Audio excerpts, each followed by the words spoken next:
ভাবছিলাম যে লড়াই হবে, কিন্তু খেজুরিতে বিজেপি এমন একজন ক্যান্ডিডেটকে দিলেন, আমার মনে হয় লড়াই কোনো জায়গা নেই, কিছু প্রভাব ফেলবে না। কেন, ও দল বড় হয়েছে, ও একটু ঠোকাঠুকি থাকবেই। মিনিমাম তো 30,000 ভোটে জিতবে।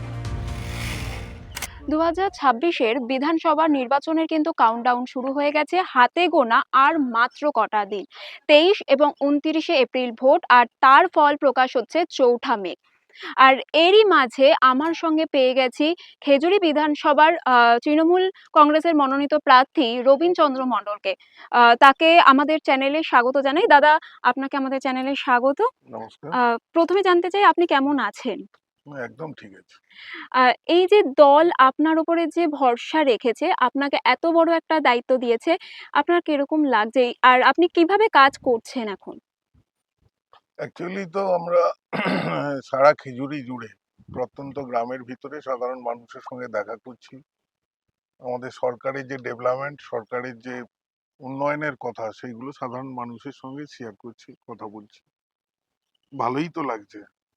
অনেকদিন পরে টিকিট পেলাম, কিন্তু ভাবছিলাম যে লড়াই হবে, কিন্তু খেজুরিতে বিজেপি এমন একজন ক্যান্ডিডেটকে দিলেন, আমার মনে হয় লড়াই কোনো জায়গা নেই। জয় বাংলা। এই যে বলছেন বিজেপি এমন একটা ক্যান্ডিডেটকে দিয়েছেন, কিন্তু বিরোধীদের কথা হচ্ছে যে শাসক দলের উন্নয়ন মানেই শুধু কাগজে। তো এই বিষয়ে আপনি কি বলবেন? সে তো সাধারণ মানুষ বলবে। কেন, 21-এর নির্বাচন, সাধারণ মানুষ কি উন্নয়ন হয়েছে না হয়েছে সেটা দেখেই আবার আমাদের মাননীয় মুখ্যমন্ত্রী মমতা বন্দ্যোপাধ্যায়কে মুখ্যমন্ত্রী আসনে বসিয়েছে। আবার দীর্ঘতার 5 বছরের যে উন্নয়ন, নিশ্চিত আগামী 26-এর নির্বাচনের ফলাফল চৌঠামে আপনারা বুঝতে পারবেন যে 250-র উপরে সিট নিয়ে আবার মুখ্যমন্ত্রী মমতা বন্দ্যোপাধ্যায় শপথ নিচ্ছেন। এই যে দলের মধ্যেই মাঝে মাঝে দেখা যায় অসন্তোষ বা গোষ্ঠীদ্বন্দ্ব। তো এইগুলো কি এই 2026-এ তার কোনো প্রভাব ফেলবে রেজাল্টে? আপনি কি মনে কোনো করছেন? কিছু প্রভাব ফেলবে না। কেন, ও দল বড় হয়েছে, ও একটু ঠোকাঠুকি থাকবেই। ঠিক ভোটের সময় আমরা ডানপন্থী দল করি, তো ভোটের সময় আবার সবাই একসঙ্গে একযোগে একেবারে ভোট করার জন্য, এই বিরোধীদেরকে পর্যদস্ত করার জন্য একসঙ্গে নেমে পড়ি।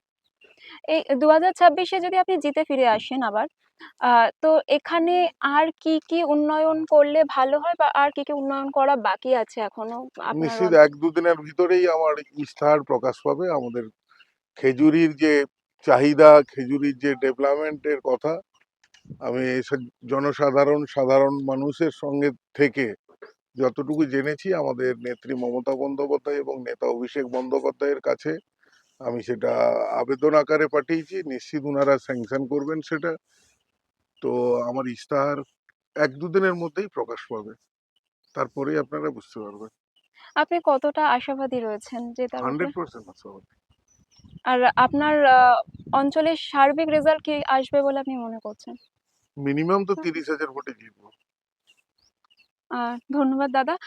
আপনারা শুনে নিলেন রবীন চন্দ্র মণ্ডলের বক্তব্য। ক্যামেরায় ঈশা ভক্তের সঙ্গে তনুশ্রী রায়ের রিপোর্ট, সময় 365।